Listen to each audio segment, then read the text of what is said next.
Dr. Holness is not only a leader. I think leader is a word that's too common. But let me use the word chief. Dr. Holness is our chief, not only for Jamaica, but for the entire Caribbean. And when I heard Mayor Motley Gonzalez came out swinging, said America can come and take their visa. You understand what I mean? Everybody was calling on Anjo. You understand what I mean? What he's going to do. What he's going to do. But the most Honorable Dr. Andrew Michael Holness, our chief, bring America here to Jamaica to have a bilateral talk. You understand? And this is the way you go about doing business. You understand what I mean? This is the way. You understand me? And this is what me tell you, man. Andrew Michael Holness have made us proud. Proud, proud, proud, guys. Me tell you now already. And me I tell you now again. We don't have no substitute to the most honorable Dr. Andrew Michael Holness. Our only hope to see Jamaica move from poverty to prosperity is through this government and the most honorable Dr. Andrew Michael Holness. And today, he have shown he showed that he's a true chief and is capable of moving Jamaica to the next level. You understand what I mean? And I want to say kudos to the most honorable Dr. Andrew Michael Holness. Guys, if you missed that press conference today, here is it. Have a listen. Very, very fruitful. Very, very fruitful, guys. Here is the interview, guys.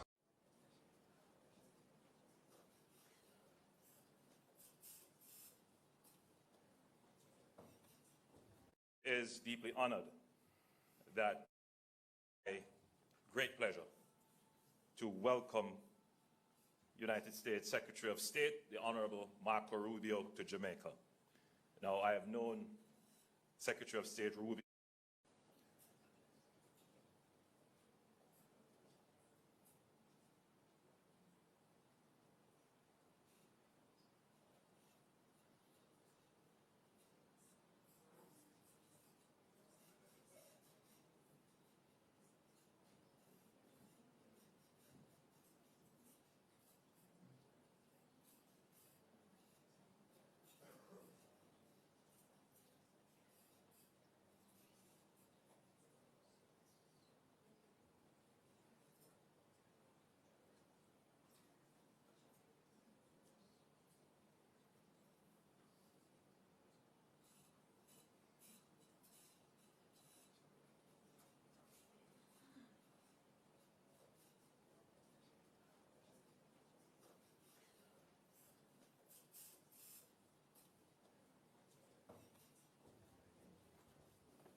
Good afternoon. It is my great pleasure to welcome United States Secretary of State, the Honorable Marco Rubio, to Jamaica. Now, I have known Secretary of State Rubio for some time, and I've always been very impressed by his deep knowledge of the region.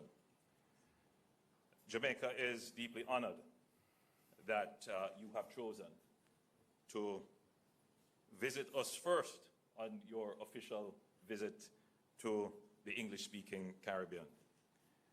This visit so early in your term confirms the strength of historic friendship and strategic partnership between Jamaica and the United States, one built on shared values, democratic ideals, and people-to-people ties. Our nations have long been united by a common commitment to freedom, prosperity, and security, and your visit today reaffirms this bond. Today, we engaged in productive and constructive discussions focused on strengthening this partnership and expanding opportunities for collaboration. During our meeting, we addressed several critical areas of cooperation. Security, one major area. We reaffirmed our commitment to enhancing cooperation in combating transnational crime, ensuring the collective safety of our citizens, and mutually secured borders.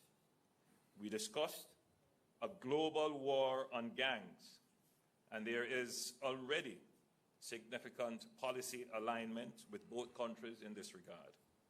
The United States has been instrumental in supporting Jamaica's efforts to bolster its marine domain awareness and intelligence surveillance capabilities, which are crucial in our fight against organized criminal networks. We discussed expanded and repurposing development assistance towards our shared goals, including security. This will exponentially expand our cooperation in fighting lottery scammers, transnational organized crimes, trafficking in guns, and building safer communities. We are committed in ensuring our partnership delivers results in driving down criminality and trafficking in this hemisphere. On Haiti, we look forward to continued partnership with the United States as we seek to work with the Haitian leadership and stakeholders to address the ongoing crises in Haiti. The extraordinary humanitarian, civil, and national security challenges in Haiti pose an acute threat to Haitians, to regional stability, and indeed to its close neighbors, including Jamaica. We agreed that we must do everything we can to stabilize the security situation in Haiti so that they are better able to build capacity and address their political and humanitarian challenges. On trade, recognizing the United States as Jamaica's largest trading partner, with bilateral trade surpassing $3 billion in 2023, we explored avenues to further expand trade relations between our two countries. The renewal of the Caribbean Basin Economic Recovery Act was raised as a matter of critical importance to trade for ourselves and for all CARICOM member states. We also explored means to attract increased U.S. investment into Jamaica's emerging sectors. With our stable macroeconomic framework and positive growth trajectory, Jamaica is open for enhanced U.S. investment across multiple sectors, including energy and nearshoring. In terms of logistics, the discussion touched on working with U.S. companies to leverage Jamaica's location as a premier transshipment hub in the Americas, and this will further bolster Jamaica's work as a major logistics hub for global trade. On labor issues, the United States and Jamaica have enjoyed an 80-year-old history relationship in terms of bilateral labor agreements, where we provide short-term skilled and semi-skilled labor in sectors such as agriculture and hospitality. We discuss ways to expand and enhance these agreements, including skills development partnerships to upskill and reskill Jamaican workers. On our travel advisory, we discussed significant progress that we're making in bringing down all major crimes, and that Jamaica today is safer than at any time in the last 2 decades. In fact, crimes against visitors represent less than 0.01% of the more than 3 million visitors to Jamaica annually. We are committed to working collaboratively to ensure that travel advisories reflect the current realities and promote travel to Jamaica. I'm confident that the dialogue initiated today will lead to tangible outcomes, benefiting both our peoples and contributing to mutual stability and prosperity. Indeed, our concern for enhanced regional and hemispheric security and prosperity was recognized as a shared one. I wish my CARICOM colleagues who are now in Kingston productive meetings as well with the Secretary this afternoon. Jamaica remains committed to fostering a partnership with the United States, one grounded in mutual respect, shared values, and a collective ambition for stronger and a more resilient future. I extend my sincere gratitude to Secretary Rubio and his delegation for their visit and for the productive and forward-looking discussions we have had. We look forward to building upon this foundation, deepening our collaboration, and taking our partnership to new and greater heights for the lasting benefit of both our nations. Ladies and gentlemen, I thank you very much for joining us, and I now give the floor to Secretary Rubio for his press statement. Well, Mr. Prime Minister, first of all, thank you for the very warm welcome. On Tuesday I completed my 9th week on the job, so I told you I'd be here early. I think that's pretty early, and I'm glad to be here so soon. Thank you to the Foreign Minister as well for welcoming me and all the work we do together, and to the people of Jamaica.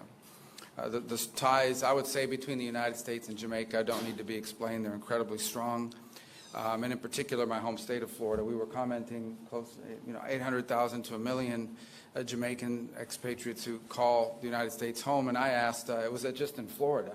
Because it's a very vibrant community that's contributed so much to the place that I've called home for so long. And so we have a shared history that's tied together by people. I also would say that some substantial percentage of Americans have traveled here at some point in their lives. And that also binds countries together. Nothing binds countries and cultures more closely together than people. And we certainly have that in common. And we want to continue to make sure that we build on that. We did touch on a couple of topics. The first is trade. The world has been closely followed. The President is in the midst of realigning American global trade policy, primarily to reset global trade in a way that's fair to the U.S. after 20 or 30 years of what we believe is unfairness, not when it comes to Jamaica, but broader. And from that will come real opportunities to create new alignments and new trade arrangements and new trade opportunities. And I believe Jamaica is one of those places that together we both stand to benefit. In particular, we discussed supply chains. And we ask ourselves, why, if so many of these products are destined for the North American market, why are so many of the productive capacities located halfway around the world? And there's a lot of different reasons why that's happened. But it makes all the sense in the world to see more productive capacity, more manufacturing, more industry relocated into our hemisphere. We certainly have the labor and the population and the desire to do so in our hemisphere. It's closer to the end markets.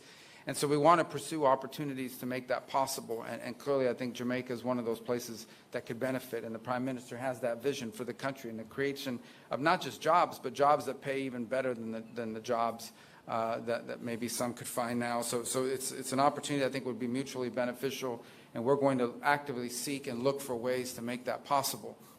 I also think there's extraordinary opportunities for investment. And we talked about it, whether it's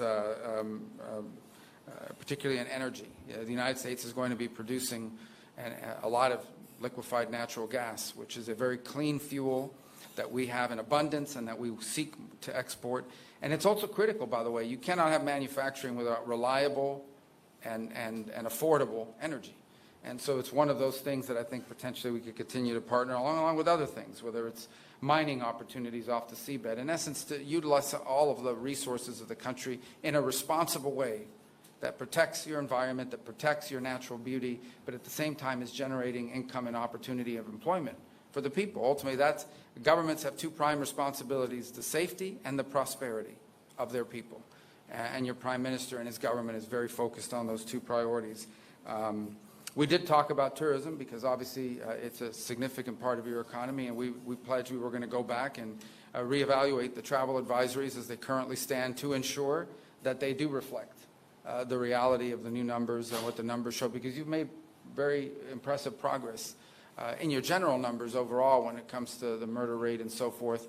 But in particular, with those travel advisories are designed to American travelers. And I think we need to analyze that and just ensure that the status we're currently in accurately reflects the status quo and takes into account the progress you've already made this year and made last year, year over year, which I think is one of the highest numbers in terms of reductions that we've seen of any country in the region. We have to talk about security, and I think that the Prime Minister has phrased it in a way that I think is very beneficial, and that is, he used the term global war on gangs. Maybe we'll find some other phraseology in the United States to describe it, but we're talking about the same problem. It's amazing if you look across the region and really many parts of the world, how many of the threats we face in the world now that once came from an ideological terrorist organization or from a nation state are now coming from non-governmental criminal organizations who in some cases are more powerful than the governments in some of these countries. And we've confronted this issue. It's a challenge in Mexico. It's a challenge on the border between Venezuela and Colombia. It is the challenge in Haiti. And it's been a challenge here. And it's a multifaceted challenge. They are transnational for a number of reasons. One, as an example, is, and we've acknowledged this, in our conversations that lead back to my time in the United States Senate, how many of the guns and the weapons that are being used by gangs to commit acts of violence here in Jamaica are purchased in the United States and then shipped here, and we want to commit to doing more to stopping that flow at the same time as we do more to commit to increasing your capacity. That's the other thing I underline. What we're talking about here when we talk about American assistance is America helping Jamaica build its own capacity, its own ability to confront these challenges and solve these problems. Because security is a baseline for everything. And to that end, we have some good things to announce today here. We've the Jolt Fusion Center that is starting up again, and that's been even further strengthened. That's going to help address lottery scamming. We can announce this synthetics detection equipment for Jamaica's forensic labs. Another counter-gang recruitment program that we seek to launch as a result of our visit here today. And announce something that I think is really important, and that is software, intelligence software for the law enforcement here in Jamaica to combat gangs, things like night vision goggles as well, technology, and we look to do more. And on that end, let me touch on a topic that we talked about just a little bit. Well, I'll touch on one other topic, then I'll get to this final one. On you mentioned upskilling and helping. How can we? It's a topic we hadn't touched on directly, extensively before. We talked about it today. We seek to go back and find ways that we can partner to create opportunities for skills training, so that if those companies, and we can attract those companies, if we can attract, whether it's a logistics center or manufacturing, to come to Jamaica, there is a workforce that's been equipped with the skills needed. Now, we face this challenge domestically as well. We need to do that ourselves. But there may be things that we can do in collaboration with one another. And this touches on the issue of aid, very controversial in the United States, but it's one of the reasons why I wanted to come here today, because it in many ways highlights exactly what our vision for aid moving forward is. The United States is not getting out of the aid business. We are going to be providing foreign aid. The difference is we want to provide foreign aid in a way that is strategically aligned with our foreign policy priorities and the priorities of our host countries and our nation states that we're partners with. In essence, how that would work, how it has worked in the past, is USAID or some other entity would come into a country and say, this is what we think you need. And then they go out and hire an NGO that maybe are the ones that convinced them that that's what you need, and they give them a bunch of money and they come into the country and they do things. Some of these programs are fine. They're nice things. Other times, not so much. Nonetheless, that's how it used to be. How we want it to be in the future is that our embassies are involved with the host government, our hosts, our partners, and we ask them, what are your needs? And we provide assistance geared towards the needs of the nation states that are hosting us and that we're partnering with. At the end, our partner in Jamaica, our partner all over the world, is the government. It's the host governments who have a clear vision for the future. And to the extent that our foreign aid can be helpful, it is in furtherance of what the people of your country have elected you to carry out. Here, there are a lot of things. We've just described some of them. What should our foreign aid be geared towards? It should be geared towards looking for opportunities to increase skills training, looking for opportunities to attract investment and business and trade, and looking obviously for opportunities to expand on your own domestic intelligence capabilities. We are going to have foreign aid that is aligned to our foreign policy, and our foreign policy is going to be aligned to our mutual shared interests with the partners that we have all over the world. And I can tell you, Jamaica is an incredible partner to the United States. It's very cooperative on a number of fronts, and we will continue to work together, and we're going to work closer than we've ever worked before, because we are now going to have U.S. programs for foreign aid that are going to be aligned with the vision that you've elected your leaders to carry out for your country, and that benefits us both. And so I thank you for the opportunity to visit with you here today and talk about these things. I'm excited that we're going to be able to follow up on a lot of them and show real progress. The message that I've wanted to send in my travels, I've had to travel a couple of other places, but I've been to the hemisphere now twice, is very simple, and that is that the United States wants to ensure that when countries are cooperative and work with us and partner with us and constantly seek ways to engage us, that leads to positive results and outcomes. It's not, you can call it rewarding, but what it really means is it has to be a mutually beneficial relationship.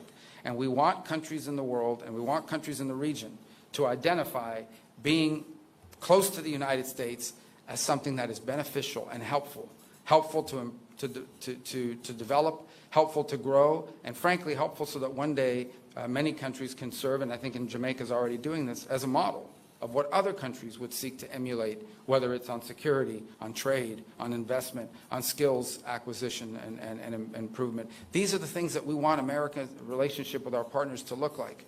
And I can think of no better friend in the Caribbean and frankly in the Western Hemisphere than Jamaica and your government, Mr. Prime Minister. And so we thank you for this chance to visit with you so early. And as I joked a couple times, but I'll say it again, I think I told it to the cameras already, I wanted to come here early so when I come for the second and third time, they don't accuse me of only wanting to go to Jamaica.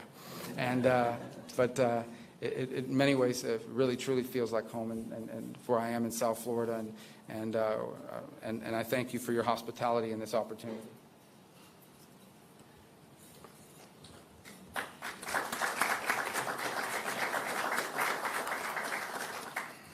Good afternoon, Prime Minister Holness and Secretary Rubio. Thank you both for your remarks just now. We have several members of the media from Jamaica and the United States in the room with us this afternoon, but we'll only be taking 4 questions. And I ask that those who have been selected, that you please stand as you ask your question. And our first question is going to be from John Hudson of the Washington Post. Thank you very much. Mr. Secretary, Republican Congressman Don... He came with me. Don't say I don't take you to nice places. Thank you for the hospitality. Beautiful weather, beautiful country. Much appreciated. I'm sorry. Yeah. Mr. Secretary, Republican Congressman Don Bacon weighed in on the Signal chat breach, saying the White House is, quote, in denial that this was not classified or sensitive data. They should just own up to it and preserve credibility. Do you think that's true? Also, here in Jamaica, there are USAID employees at our embassy, like so many others around the world, on administrative leave, not carrying out the work of the American people. Do you worry that the DOGE effort won't ultimately end up benefiting U.S. taxpayers? And Prime Minister, violence and instability remains in Haiti. What would you like to see from the United States in terms of being a productive force? And a State Department envoy yesterday called the presence of Cuban doctors in Jamaica and elsewhere human trafficking. Do you agree with that? Thank you. Let me take the first. I've already addressed the aid one, but let me address it again. This is not about getting rid of aid. This is about restructuring how we're going to do aid. And when you restructure, there's some disruption, but it has to happen. By the way, this is not an idea. This is an idea Condoleezza Rice wanted. This is an idea multiple secretaries of state throughout time have tried to achieve. And we intend to achieve it because we think it makes all the sense in the world. So I recognize that there's disruption involved when you make reform and you make change. But it's necessary because our foreign policy and our foreign aid have to be aligned. Foreign aid is an instrument of foreign policy. Okay? It is not a global charity. Jamaica's not asking for charity. They're asking for development assistance so they can become stronger at their security needs and other things of this nature. That's what they're asking for. They're not asking for a handout. They're asking for a hand up, help to build their capabilities so that they become a self-reliant partner and, frankly, could end up and already are helping other countries. Jamaica now is contributing to the effort in Haiti, as an example. So these are the kinds of things we want to see in our foreign aid. So look, our goal was not to disrupt anyone's life. Our goal was to restructure the way we deliver foreign aid so that it is aligned with our foreign policy and with what we're trying to carry out at our respective missions around the world. On the first question, let me just say on the signal thing. This thing was set up for purposes of coordinating how everyone was going to call. You know, when these things happen, I need to call foreign ministers, especially of our close allies. We need to notify members of Congress. Other members of the team have different people they need to notify as well. And that was the purpose of why it was set up. Obviously, someone made a mistake. Someone made a big mistake and added a journalist. Nothing against journalists, but you ain't supposed to be on that thing. So they got on there and this happened. I've been, you know, so I can speak to myself or my presence on it. I think my role on it was just speaking for my role. I contributed to it twice. I identified my point of contact, which is my chief of staff. And then later on, I think 3 hours after the White House's official announcements had been made, I congratulated the members of the team. I've been assured by the Pentagon and everyone involved that none of the information that was on there, though not intended to be divulged, obviously that was a mistake and that shouldn't have happened, and the White House is looking at it, but that none of the information on there at any point threaten the operation or the lives of our servicemen. And in fact, it was a very successful operation, and it's an ongoing operation. But that was the intent behind it. And again, I think the Pentagon's made clear that nothing on there would have endangered the lives or the mission. And the mission's been very successful. Is it classified, the information? Well, the Pentagon says it was not. And not only did it say it was not, they make very clear that it didn't put in danger anyone's life or the mission. There was no intelligence information. And understand, when this story first broke, they were sort of alluding to were there war maps, or there was no war plans on there. This was a sort of description of what we could inform our counterparts around the world when the time came to do so. Again, look, I think the White House is looking at this entire thing. How did that journalist get on there? Why was this the appropriate? And I think there'll be reforms and changes made, so this was not going to happen again. It can't.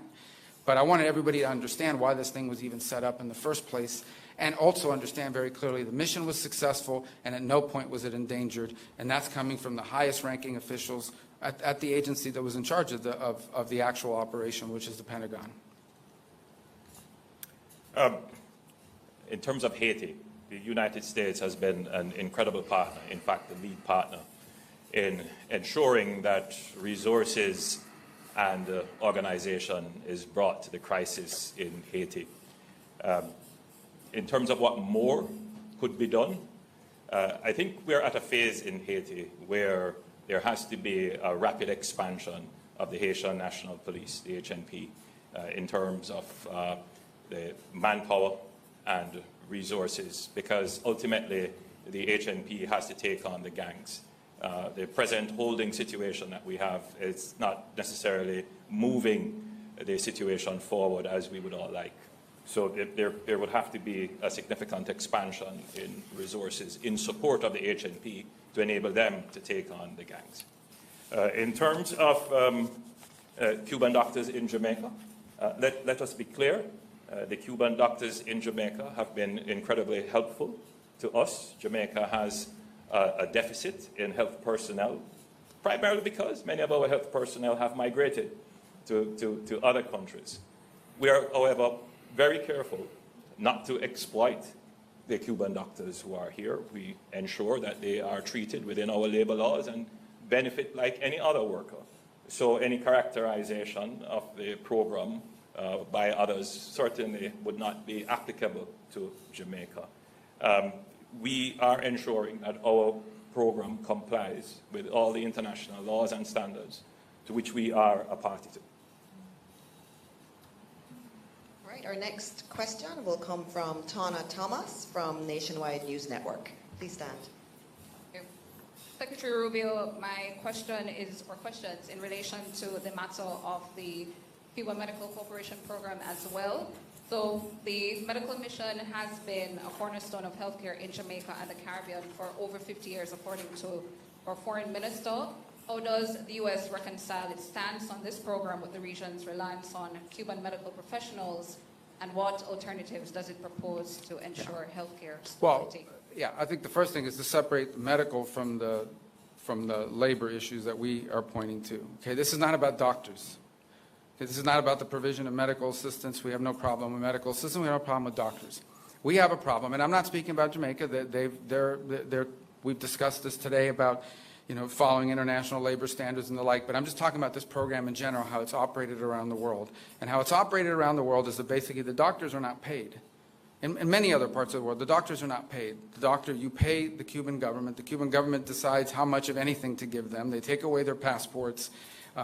They basically operate as forced labor in many places. Now, there are places that have better labor standards. Perhaps Jamaica is one of those, and that's fine. But I'm describing generally what the program has been. It has operated in that way in many parts of the world and placed these people in tremendous danger. And so I think we can all agree that the trafficking in labor, be they doctors or farm workers, is not something that we would want to be supportive of, and we find that to be an egregious practice on the part of the Cuban regime. Now, every country operates their program differently. And obviously, because of our relationship with Jamaica, we're going to engage with them on that and talk about it further and have a better understanding. Perhaps none of this applies in the way it's handled here. But generally, that's the problem with the program. It's not that they're Cuban doctors. It's that the regime does not pay these doctors, takes away their passports, and basically it is, in many ways, forced labor. And that we cannot be in support of. Again, not speaking about here in particular, but in general about the program. Okay, our next question is going to come from Will Lowry from the National News. Thank you so much for taking my question, Mr. Secretary. I just want to circle back to John's question, the signal chat. The signal chat, yes. But of course, are you planning on making the Europeans pay for U.S. operations against the Houthis, given that their businesses seem to benefit more from opening up these shipping lanes, as discussed in that chat? And then moving to Russia, Ukraine, I was wondering if you could elaborate on the Black Sea ceasefire deal and how it's progressing. President Zelensky has already questioned Russia's seriousness, saying, quote, they are trying to distort agreements and in fact deceive both our intermediaries and the entire world. So on the first question about, look, here's the problem, okay? These guys, these Houthis, these are pirates, okay? This is a band of, it's a gang, in essence, that's gotten control of a certain part, but these are a religious fanatic gang. And these guys have missiles, and they've launched 174 attacks against the U.S. Navy ships, 150-something attacks on commercial vessels. They are literally saying they've set up a toll system at the Red Sea. These ships can go, these ships cannot. They don't blow up the Chinese ships, they don't blow up somebody, but they blow up all the other ships. This is not sustainable. And so I think the point that I've made publicly is we are doing a great favor to the world. The United States is doing a great favor to the world, going after these guys' capability of doing this. How can we live in a world where a group like this has advanced weapons, okay, and can shut down a shipping lane and increase the cost of shipping that we're all paying for? Everything we buy, all the stuff is embedded in the cost and in the price of these things is how much it costs to ship it. And so that's just not a sustainable thing. We can't allow it. So I think the point I would make is not, we're going to make everybody pay. It's everybody should recognize we are doing the world a great favor going after these guys because this can't continue. This is unsustainable. What's next? Some gang's going to show up somewhere else and shut off another shipping lane. That's not practical. It cannot happen. So what was your first question? I was so fired up about that one that I forgot the other one. Oh, yes, that one. Easy ones. Well, look, I think yesterday our negotiators are en route, or perhaps they've already arrived. After spending, I think they met with the Ukrainians twice, the Russians once. What we have here is an agreement in principle on a Black Sea ceasefire. We got two things from that. The first is we have more detailed definition of what the energy ceasefire entails. And the second is the principle, concept of a Black Sea ceasefire. Obviously, after our meeting, as part of their release, the Russians detailed a number of conditions that they want to see met in order to do that. So we're going to evaluate that. Some of those conditions include sanctions that are not ours. They belong to the European Union. So we're going to be gathering and sort of, when our folks get back, sitting down, going through the proposals, getting their impressions of the conversations so we can more fully understand what the Russian position is or what their ask is in exchange. And then we'll present that to the president, who will ultimately make a decision about what the next step here. I think it's a good thing that we have both the Ukrainians and the Russians talking about ceasefires, be they energy or be they potentially in the Black Sea. But obviously, this is hard and difficult work. This is a protracted almost 3.5-year war now, or 3-year war. It has a lot of framework of sanctions that have been built globally now that have to be looked at as part of an ultimate end to a conflict. There's a lot of things that have to be worked through. And I certainly think the only way you're going to make progress on these things is by engaging with both sides, understanding their asks, their demands, and seeing what's possible. So we're going to have a chance now to sort of sit down as a team and evaluate when they arrive in detail how the meetings went with the Ukrainians, how the meetings went with Russia, what are the Russians asking for, what are the Ukrainians asked for, compare all that, and then make a decision on that basis about what comes next in this process. In the end, the goal here is peace. The goal is to end a war where people are dying. And I think everyone should be happy that the United States is engaged in a process of ending a war and bringing about peace. It's not going to be easy. It won't be simple. It'll take some time. But at least we're on that road and we're talking about these things. And we're going to test it and see what's possible. We think we owe that to the world. And the president, I continue to say, is the only leader in the world right now, President Trump, who's in a position to even get these two nations to a city to talk about these things, albeit in rooms far apart from one another when these talks were going on. But nonetheless, they're talking. It's the first time in a while that we've seen any conversation about this. But we have a lot of work yet to be done, and we'll know more after we get the readout from our teams. Okay, our last question will come from Andrea Chisholm from Television Jamaica. Thank you. Secretary Rubio, given changes to U.S. immigration policies, there are some Jamaicans who are afraid to travel back to Jamaica, even though they are legitimate green card holders. What assurances can you give to those individuals that they will have no difficulty returning to the United States? Well, yeah, well, green card or residency? I mean, permanent residence you're asking me about? Yes, okay, yes. Okay. And secondly, what problems, if any, does America have with China's investment in Jamaica? Well, look, I mean, China's a rich and powerful country. Our problem with it is not investment. Okay. Our problem is predatory practices. That's what we're concerned about. What we have seen all over the world is that China comes in and says, here's a bunch of money for a project they never build. They bring their own workers to do the work. They don't hire the locals. They bring their own workers. And oftentimes it comes attached with a huge loan that can never be repaid, and now they hold it over your head forever. That's our concern. Our concern is unfair practices, too, where they come in, they're government-subsidized companies, underbid everybody because they're subsidized, but then they come back and charge you whatever they want because now they've got the contract. So these are the things that we remain very concerned about. Again, not specifically about Jamaica, but in general. And so that's what we'll continue to highlight. On the first point, I would say, let me talk about that. If you're a green card holder, you're not illegally in the United States. If you're a green card holder, you are legally in the United States. What the president has said, and I don't know how anybody can disagree with this, every country in the world has immigration laws. And immigration laws, if you don't enforce them, you don't have immigration laws. Over the last few years, we've had, 13, 14, 15 million people enter the United States unlawfully and irregularly. No country in the world can assume that. By the way, that's not unique to us, right? Even here in Jamaica, you've faced challenges of migration. And it's not that we don't sympathize with people that are leaving difficult circumstances. It's that no society can absorb mass migration from anywhere in the world. You just can't do it. And we're facing that challenge. That's not specific to Jamaica. I'm just speaking in general. And so the president is doing something that, frankly, hasn't been done in a long time. He's enforcing our immigration laws. And that's what we're doing. So if you're a green card holder, you're not illegally in the United States. I think the challenge is for those who are illegally in the United States, we have to have immigration laws. They have to be followed. I mean, I don't know why that's an unreasonable demand.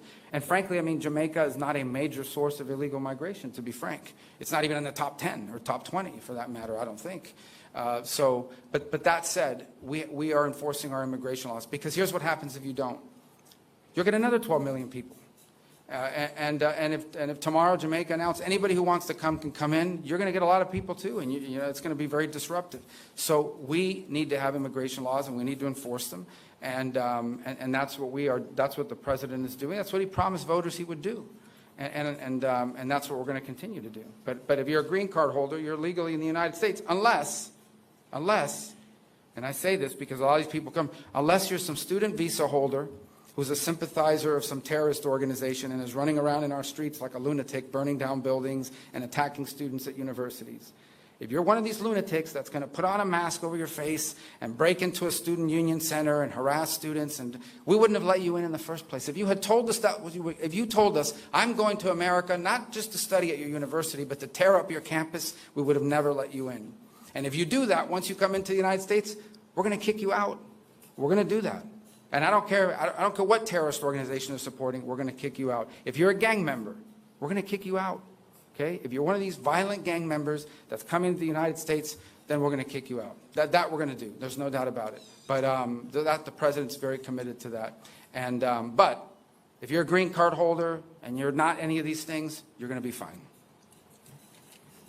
Prime Minister Holness and Secretary Rubio, as we close today's press conference, we want to thank you for your engagement here today. We thank all of the members of the media and all of the other guests who are here, and we wish you safe travels and a happy rest of the day. Thank you.